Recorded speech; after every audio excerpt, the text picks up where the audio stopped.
सीखेंगे Python programme के through एसक्यूएलाइट database table से डेटा सर्च करना।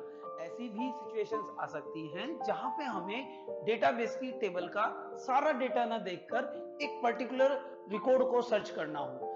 एग्जाम्पल के लिए कि हम यूजर से पर्सन की आईडी एंटर करने के लिए बोलेंगे, अगर तो पर्सन की आईडी एग्जिस्ट करती है तो वो उस पर्सन की सारी डिटेल को शो कर दे। अगर पर्सन की आईडी एग्जिस्ट नहीं करती तो वहां पर एक मैसेज आना चाहिए कि पर्सन ऑफ फलाना आईडी डज नॉट एग्जिस्ट। तो चलिए इस प्रोग्राम का इंप्लीमेंटेशन करते हैं। तो स्टूडेंट्स, यहाँ पर हमें एक पाइथन प्रोग्राम बनाना है जो हमारी इस पर्सन टेबल से डेटा सर्च करके बताएगा।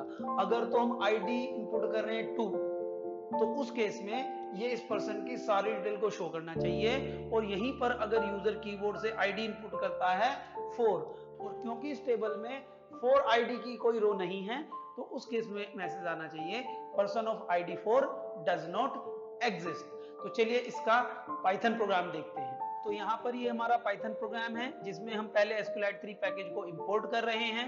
इसके बाद हम कीबोर्ड से पर्सन की आईडी इंपोर्ट करा रहे हैं। फिर डेटाबेस से हमने कनेक्ट किया, फिर कर्सर ऑब्जेक्ट बनाया। उसके बाद कर्सर ऑब्जेक्ट में हमने सेलेक्ट क्वेरी पुट की है, जिसके एग्जीक्यूट होने पर ये पर्सन टेबल से उस रो का डेटा लेके आएगा जिस रो के आईडी कॉलम की वैल्यू कीबोर्ड से इनपुट की हुई पर्सन आईडी से मैच करेगी। तो अगर तो इसे टेबल में कोई ऐसी रो मिलेगी तो कर्सर ऑब्जेक्ट के अंदर रो आएगी, और अगर तो ऐसी कोई रो एग्जिस्ट नहीं करती है तो कर्सर ऑब्जेक्ट के अंदर कोई भी रो नहीं होगी। तो ये हम कैसे पता करेंगे? तो इसके लिए हम fetch1 मेथड कॉल करेंगे, और यहाँ पर fetch1 हम मेथड इसलिए यूज कर रहे हैं क्योंकि हमें एक ही रो निकालनी है, क्योंकि एक ही रो आई है। fetch1 हम तब यूज करते हैं जब हमें एक बार में सारी रो रीड करनी होती है, बट क्योंकि यहाँ पे एक रो रीड करनी है इसलिए हमने fetch1 मेथड को यूज किया है।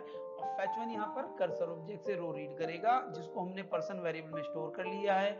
इसके बाद हम कनेक्शन को क्लोज कर रहे हैं और पर्सन में जो डेटा है उसको प्रिंट करा रहे हैं। अगर तो कोई रो मिली है डेटाबेस टेबल के अंदर जिस रो में आईडी की वैल्यू कीबोर्ड की आईडी से मैच करेगी, तो इस पर्सन वेरिएबल के अंदर वो रो आएगी और उस रो का डेटा टपल की फॉर्म में होगा। तो उस केस में पर्सन वेरिएबल में उस रो का डेटा होगा टपल की फॉर्म में, नन नहीं होगा। तो हम टपल से एक एक करके वैल्यू निकाल रहे हैं, और पहली वैल्यू 0 इंडेक्स पे होगी इसलिए लिखा पर्सन ऑफ 0, दूसरी वैल्यू 1 इंडेक्स पे होगी इसलिए लिखा person of 1, person of 2, person of 3, ऐसे करके हमने एक एक करके टपल से वैल्यू निकाल के प्रिंट कर दी है। बट अगर तो ऐसी कोई रो नहीं मिली है तो नन आएगा, और उस केस में वो एल्स ब्लॉक में जाएगा।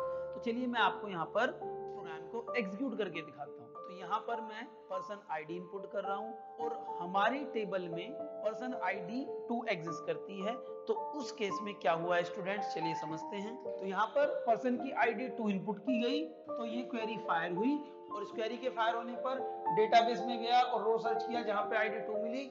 इस रो का सारा डेटा रीड करके पर्सन वेरिएबल में आ चुका है, और देखिए हमें जो डेटा मिला है टपल की फॉर्म में मिला है जो हमने यहाँ पर प्रिंट कराया है। अब क्योंकि इस पर्सन वेरिएबल में टपल आई है तो नन नहीं है, तो इसलिए इफ में जा रहा है, और इफ की ये person of 0 statement ID value 1 statement name person of 2 age और पर्सन ऑफ 3 नोएडा वैल्यू को प्रिंट कर रहा है। मतलब ये प्रिंट स्टेटमेंट टपल से इंडेक्स बाय इंडेक्स वैल्यू को प्रिंट कर रहे हैं, और क्योंकि यहाँ पर इफ चला है तो एल्स में नहीं जाएगा। तो ये एल्स पार्ट कब चलेगा?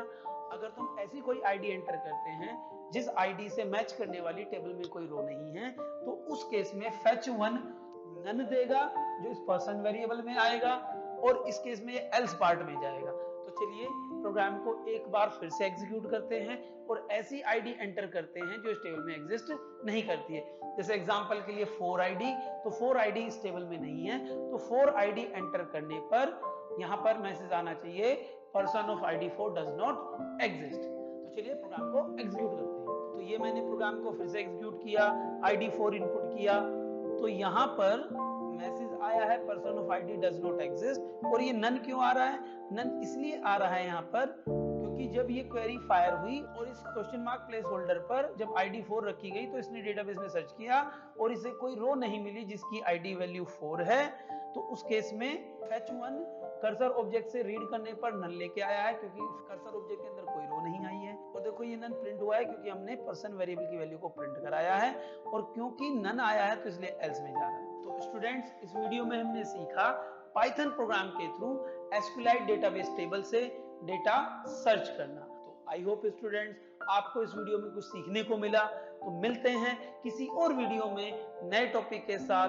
Till then, bye bye, thanks for watching.